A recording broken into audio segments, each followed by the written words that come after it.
మరి ఇప్పుడు యేసు ప్రభువుని విశ్వసించడమే సున్నతి, యేసు ప్రభువుని విశ్వసించడమే బాప్తిసం. దేవునికి స్తోత్రం, హల్లెలూయా, ప్రైజ్ ది లార్డ్. అది నీటి బాప్తిసం అంటే, నీటి మూలంగా జన్మించడం అంటే దేవుని వాక్కు మూలంగా జన్మించాలి. ఇది గుర్తుంచుకోండి. ఏంటది?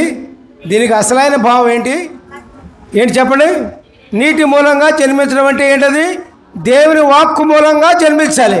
వాక్కు మూలంగా జన్మించడం ఎట్లా జన్మిస్తారు?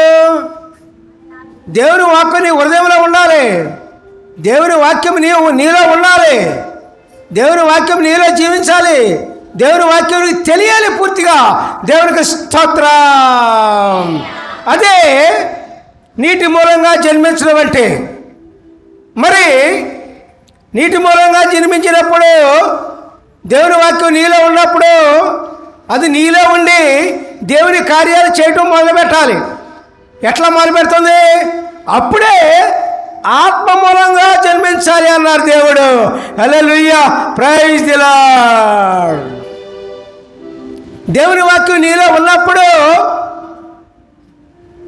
ఆత్మ మూలంగా నువ్వు జన్మిస్తేనే కానీ, ఆత్మ మూలంగా ఆత్మ నీలో పుడితేనే కానీ, ఆత్మ నీలో ఉంటేనే కానీ, దేవుని పరిశుద్ధాత్మ నీలో ఉంటేనే కానీ, అప్పుడు నీలో ఉన్నటువంటి, నీకు తెలిసినటువంటి దేవుని వాక్యం ద్వారా నీవు భూలోకంలో దేవుని క్రియలు స్పష్టంగా చేయగలవు.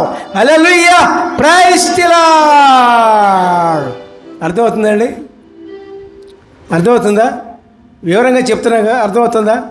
దేవునికి స్తోత్రం చేయండి. Hallelujah, praise the Lord, praise the Lord. ఇంత వివరంగా చెప్పేవాళ్ళు ఎవరు నీకు దొరకరు. నీకు దేవునికి స్తోత్రం చేయండి. Hallelujah, praise the Lord, praise the Lord, praise the lord.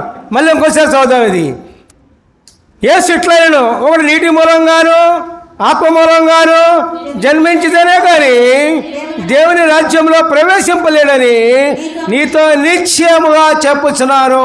నిశ్చయం అంటే ఖచ్చితంగా. దేవుడు నిశ్చయంగా వాడారు అంటే అది ఖచ్చితంగా. ఒక పొల్లైనను, సున్నాయినను, అరసున్నాయినను దానిలో తప్పిపోవటానికి వీల్లేదు ప్రియులారా. ఆకాశము భూమిని సృష్టించిన దేవుని ప్రియులారా నిశ్చయముగా అన్నాడంటే ప్రియులారా అది ఖచ్చితంగా నెరవేరుతుంది అని ప్రియులారా. ఏది నెరవేరుతుంది? దేవుని రాజ్యానికి వారసులయ్యేది ఎట్లాగో అంటే ప్రియులారా, నీవు నీటి మూలంగాను అంటే దేవుని వాక్కు మూలంగాను, ఆత్మ మూలంగాను అంటే పరిశుద్ధాత్మ మూలంగాను నువ్వు జన్మించాలి.